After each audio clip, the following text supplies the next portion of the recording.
മോൻ്റെ ആഗ്രഹം ഒന്ന് നടത്തി കൊടുത്താലോ? അവനൊരു ആഗ്രഹം പറഞ്ഞേ ഉടച്ചയച്ച മുട്ടക്കറി ഉണ്ടാക്കാൻ.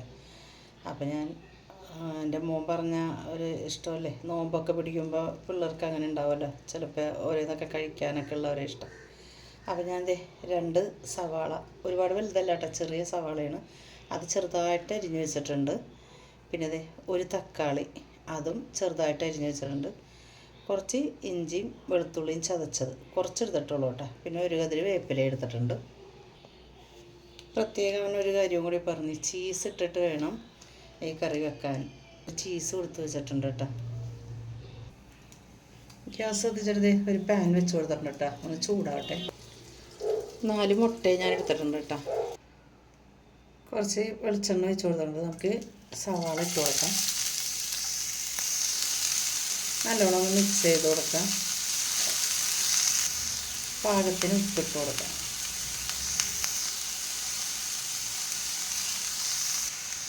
ഇതിലേക്ക് ഇഞ്ചിയും വെളുത്തുള്ളിയും പേസ്റ്റ് ഇട്ട് കൊടുത്തിട്ടുണ്ട് കേട്ടോ. ഞാൻ ഇതിലേക്ക് പച്ചമുളക് എടുത്തിട്ടില്ല കേട്ടോ. തക്കാളി ഇട്ട് കൊടുക്കാം കേട്ടോ.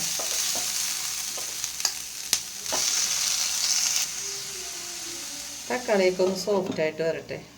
തീ കുറച്ചിട്ടൊക്കെ കേട്ടോ. തക്കാളിയൊക്കെ ഉടഞ്ഞ് വന്നിട്ടുണ്ട് കേട്ടോ. ഇതിലേക്ക് പൊടികൾ ഇട്ട് കൊടുക്കാം. 1/2 ടീസ്പൂൺ മഞ്ഞൾപ്പൊടി, കാശ്മീരി മുളക് പൊടി 1 ടീസ്പൂൺ, മസാലപ്പൊടി 1/2 ടീസ്പൂൺ, എരിവുള്ള മുളക് പൊടി 1/4 ടീസ്പൂൺ. പൊടികളുടെയൊക്കെ പച്ചമണം മാറുന്ന വരെ വഴറ്റി കൊടുക്കാം. കുറച്ച് വേപ്പില ഇട്ട് കൊടുക്കാം കേട്ടോ. കുറച്ച് സോസ് ഒഴിച്ച് കൊടുക്കാം. നല്ലോണം ഒന്ന് മിക്സ് ചെയ്ത് കൊടുക്കാം. കുറച്ച് വെള്ളം ഒഴിച്ച് കൊടുക്കാം. നല്ലോണം ഒന്ന് മിക്സ് ചെയ്ത് കൊടുക്കാം. ഇത് നല്ലോണം തിളച്ച് വരട്ടെ കേട്ടോ. തിളച്ച് വരുമ്പോൾ നമുക്ക് മുട്ട ഒരേത് പൊട്ടിച്ചൊഴിച്ച് കൊടുക്കാം. നല്ലോണം തിളച്ചിട്ടുണ്ട് കേട്ടോ. നമുക്കിനി മുട്ട പൊട്ടിച്ചൊഴിക്കാം. നമുക്കൊന്ന് തീ കുറഞ്ഞ് വെക്കാം കേട്ടോ.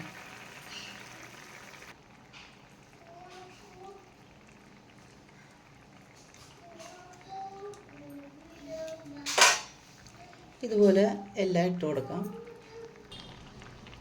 4 മുട്ട ഞാൻ പൊട്ടിച്ച് വെച്ചിട്ടുണ്ട് കേട്ടോ. നമുക്കിനി ചീസ് ഇട്ട് കൊടുക്കാം കേട്ടോ. ഞാൻ ചീസ് ഇങ്ങനെ നുറുക്കി എടുത്തേക്കണം കേട്ടോ.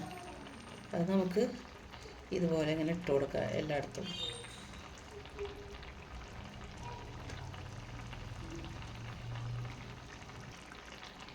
കുരുമുളക് പൊടി ഞാൻ അതിൻ്റെ മുകളിൽ ഇട്ടിട്ടുണ്ട് കേട്ടോ. മുട്ടയുടെ മഞ്ഞയുടെ മുകളിൽ കുറച്ചിട്ടുണ്ട്. പിന്നെ അതേ ഇച്ചിരി ഉപ്പ് ഇട്ട് കൊടുക്കുകയാണ് കേട്ടോ.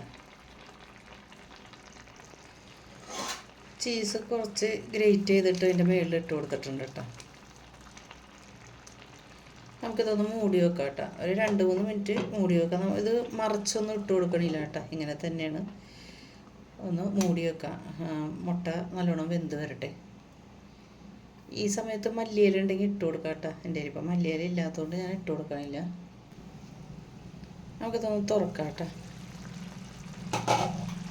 ഇപ്പം നല്ലോണം വെന്തിട്ടൊക്കെ ഉണ്ട് കേട്ടോ. ഇതിന് മറിച്ചിടണമെങ്കിൽ ചീസൊക്കെ ഇട്ടതുകൊണ്ടാണ് മറിച്ചിടാത്തത്.